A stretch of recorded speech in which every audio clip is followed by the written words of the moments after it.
Who wants to have some fun today? I know I do. Today we're gonna take this, a car speaker, and we're gonna put it into a bookshelf enclosure and see if it sounds any good. So sit down, grab a cup of coffee, and let's see if we can put a car speaker into a home speaker and have it sound good. I'm not optimistic.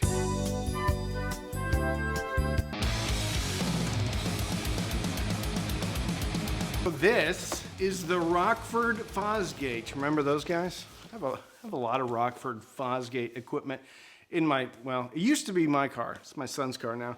This is the R165 times 3, which means this is a 3-way speaker. Originally, these were purchased for my daughter. They were supposed to go into her car. And well, I've never gotten around to installing them in her car. So I'm gonna put them into one of my old bookshelf speaker enclosures and see what they sound like. They could sound great. They could sound terrible. This is what they look like.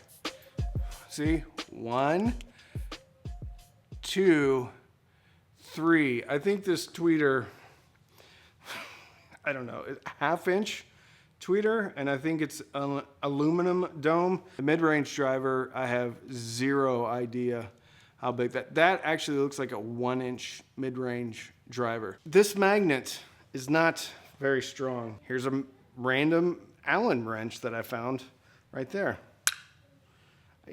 It's not, it's kind of strong, but trust me, I have had woofers in here that have much beefier magnet. Does that matter? I don't know. So why don't people put car speakers into enclosures and use them as home speakers? They probably have, but why isn't it more common? For normal people, when they design a speaker, you look at the Thiel small parameters of a speaker, and that helps you to design the enclosure. Now, I don't know what the Thiel small parameters mean, except that when I put them into a program, it spits out an enclosure size and a port length and all that good stuff. Normally, car speakers do not include Thiel small parameters. Outside of people throwing them in a box for their garage, I don't think most audiophiles would consider a car speaker for their home audiophile needs. However, this one actually does include some Thiel small parameters. They're right there. Did you get them? It has a reported sensitivity of 94 dB, which means if they are actually 94 dB sensitive, they're going to be super easy to drive. This is also a 4 ohm rated speaker, which means most amplifiers, most modern amplifiers, are going to be able to drive this speaker no problem. It has a reported frequency response of 52, which is pretty low, all the way up to 20,000 hertz. Now, most car speakers are just mounted in a door, and the door, in essence, is a bit of an enclosure, but it's not like it's sealed. It's not like it has a proper port. So a car speaker, you just plop into the door and hope for the best. And that's exactly what I'm gonna do. I'm gonna plop this into an old enclosure, a Dayton Audio enclosure, and well, hope for the best.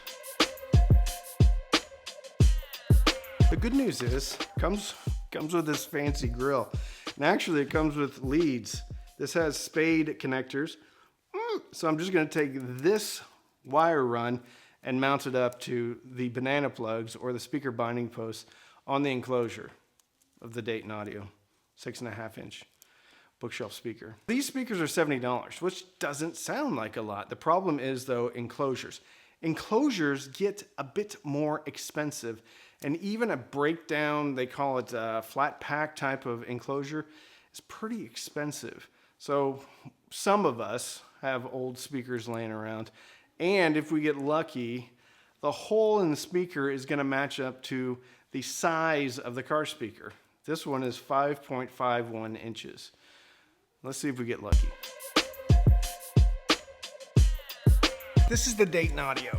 Not a bad looking speaker. Now, in my very scientific method, I just took the grill and then put it on top to see if it would fit. And it seems like it's not a perfect fit, but this woofer on the Dayton Audio flush mount, so there's a little bit of a recess. My hope is that there's enough of a recess to be able to actually mount the Rockford Fosgate. If there isn't, we're gonna figure out a way to do it anyway. Dayton Audio are not the paragon of build quality. They have little hex screws on top. There's 4 of them holding the woofer in place. Usually, I like to have a little bit more, but it is what it is. They're also not very tightly torqued, which is okay. They're also not straight up and down, which again is okay because this is a cheap speaker. That's why I'm putting some cheap car speakers in here to see if they sound any good. Now these speakers didn't sound terrible. The problem was they're actually not that cheap compared to the ELAC or the Sony when the ELACs and Sonys are on sale. So this speaker, while it's pretty affordable, isn't that competitive when you compare it to other speakers from more mainstream brands when they're on sale. This woofer wasn't really held in at all. Hey, and it has spade connectors. So it's going to make installing this car speaker a lot easier. This is a Dayton Audio woofer, and it actually feels pretty hefty. So I'm thinking that the bass response from the stock Dayton Audio speaker is going to be better than that of the car speaker. But who am I to say that? Time will tell. So luckily this did come with a gasket because there is no gasket on the car speaker. Let's see. There's another problem I failed to mention. This has an internal crossover because it's a 2-way. There is a crossover of sorts on the car speaker, and that's one capacitor right there. The crossover network on the car speaker, and a crossover is just sending the right frequencies to the right speaker. So with the tweeter, you're going to want high frequencies going to that. You want to block the lower frequencies. On a woofer, you want to block the higher frequencies and just have the bass information go to the woofer. So because this is, for the most part, a full range speaker with just one capacitor on here, I'm going to have to bypass the internal crossover on this speaker and just hook this one up individually. But first, let's find out if it even fits. Looks like we may just barely have enough wood in here to mount this car speaker. What I'm going to do though is I'm not going to drill a pilot hole next to the original mounting holes in this, just in case it's terrible and I need to put the other woofer in here. So what I'm going to try to do is get this as centered as possible, drill a couple of pilot holes, and then use probably the mounting hardware that came with the actual speaker, because it did come with some mounting hardware. I'm going to reuse the gasket though to try to seal this up as best as possible. I'll see if it's easy to remove the crossover from the binding posts and hopefully reuse this. The good news here is that this is actually going to be pretty easy to remove. There's just 4 screws that is holding the crossover into the binding post. And then right here, there's 2 nuts that are holding on the positive and negative leads of the entire crossover to the binding post. So I should be able to remove these fairly easily. And there is actually spade connectors on the bottom of this. So hopefully I can just plug the spades in to the car speaker right into this, and everything hopefully should work just fine.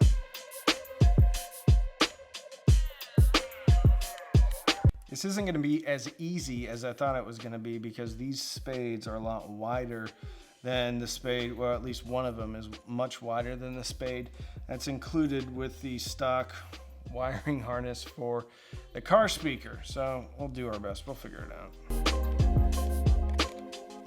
All right, I don't want to break anything, so I'm just going to take these nuts off and pull this whole, I guess you could call it, assembly off, because I feel like I'm going to break the wires to the actual crossover.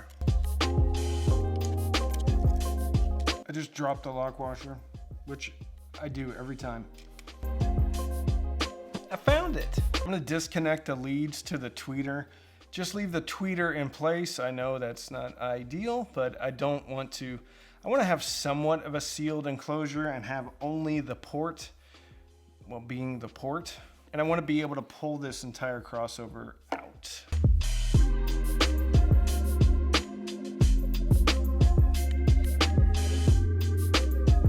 Aha! All right, Crossover is out. Actually, this crossover is not terrible. Some in the audio enthusiast community would lament the use of sandcast resistors, small inductors, and crappy capacitors.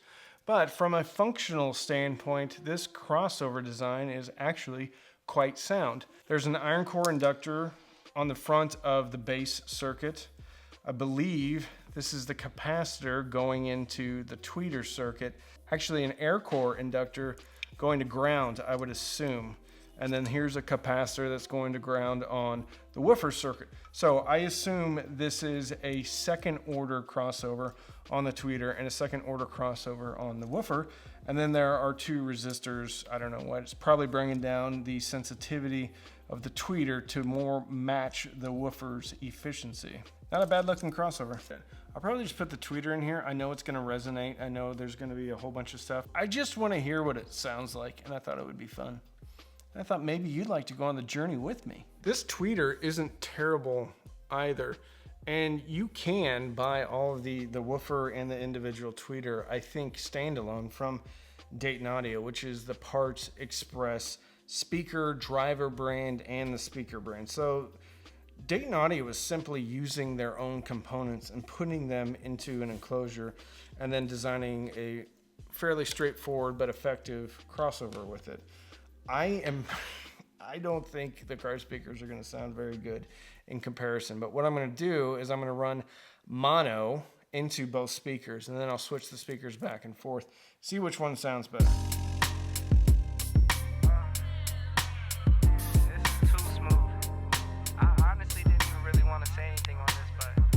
Take this screw out, put the leads on, and then run the leads out of the back of the speaker. Gonna put the tweeter back in, and then we can figure out a way to connect the leads directly to the speaker binding posts. A little bit extra wire than we need.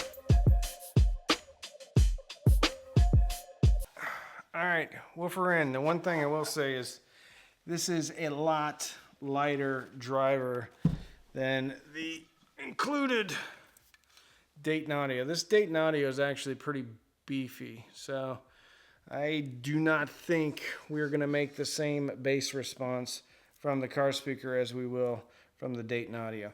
I'm going to go ahead and put the tweeter back in just so it kind of covers up the hole. No, it's not ideal, but it'll still be cool to see how this thing sounds in this donor enclosure. There you have it. Still a lot lighter than the original driver. All right, let's figure out how to put this binding post on.